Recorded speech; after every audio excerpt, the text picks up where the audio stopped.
بچوں کی تربیت کے بارے سے جب ہم بات کرتے ہیں تو اکثر ہم پوچھ رہے ہوتے ہیں کہ یار بچوں کو پنشمنٹ کس حد تک دی جا سکتی ہے. لیکن ایک چیز اچھی طرح ہمیں سمجھ لینی چاہیے کہ اسلام کے پیراڈائم کے اندر نابالغ بچوں کے لیے کوئی پنشمنٹ نہیں ہے.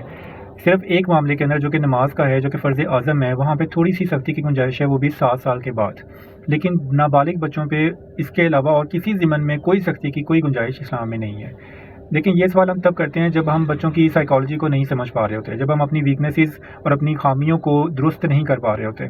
تو ہم یہ سمجھنے سے قاصر ہوتے ہیں کہ ہم جس طرح بچے کو بنانا چاہ رہے ہیں بچہ ویسا کیوں نہیں بن رہا ہے. اللہ پاک نے بچے کو پرفیکٹ بنا کر اس دنیا میں بھیجا ہے. اللہ اس بچے سے راضی ہے، اس کو اس بچے میں کوئی مسئلہ نہیں ہے، اور نابالغ بچے کے ساتھ اللہ ویسے ہی راضی ہے جیسے وہ ہے. اگر ہم بچوں پہ دنیاوی ریزنز کی وجہ سے یا دینی ریزنز کی وجہ سے کوئی سختی کرتے ہیں تو یہ ہم ٹھیک نہیں کر رہے ان کے ساتھ. کھانا نہ کھانے کے اوپر ہم بچوں کو مار رہے ہیں کیونکہ مدر کو یہ سائیکولوجیکل ٹینشن ہے کہ لوگ کہیں گے کہ بھئی آپ نے بچوں کو کھانا وقت پہ نہیں دیا، جو کہ ان کی صحت ٹھیک نہیں ہے. تو وہ یہ سمجھتی ہے کہ شاید میں زبردستی ڈانٹ کر ان کو کھانا کھلا لوں گی تو شاید لوگ مجھ سے راضی ہو جائیں گے. ایسا نہیں ہوگا. آپ جو ہے وہ بچوں کو زور زبردستی کھانا مت کھلائیں، آپ ان کو ڈانٹ کے کھانا مت کھلائیں، آپ ان کو اسکرینز دے کے کھانا مت کھلائیں.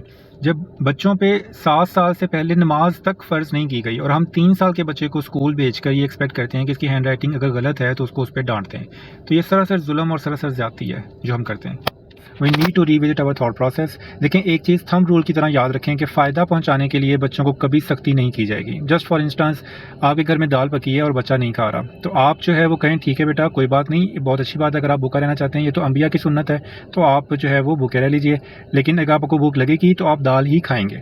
آپ بچوں اس پروسیس کے اندر بچوں کی سیلف رسپیکٹ کا بھی خیال رکھیں، اور آپ جو ہے وہ بچوں پہ سختی نہ کریں کھانے کی. اس کو بھوک لگے گی اسے بولیں کہ بیٹا آپ نے اب دال ہی کھانی ہے، کوئی اور آپشن آپ کے پاس اویلیبل نہیں ہے، ہاں جب بھوک لگے گی تب کھا لینا. اسی طرح سے بچوں کی سائیکالوجی کو سمجھنے کا پرسپیکٹیو چینج کیجئے. اور ہم اکثر یہ کہتے ہیں کہ یار یہ 3 سال کا بچہ ہے اور اسے ہم کہتے ہیں کہ اس نے جان بوجھ کے ٹیز کرنے کے لیے ہمیں یہ کام کیا. It seems so strange to me کہ 3 سال کا بچہ ہے، only 3 years in this world, اور ہم اس کو اس طرح سے ڈیل کر رہے ہیں جیسے کوئی اڈلٹ ہے، اور اڈلٹ کے ساتھ ہم ڈیل کر رہے ہیں.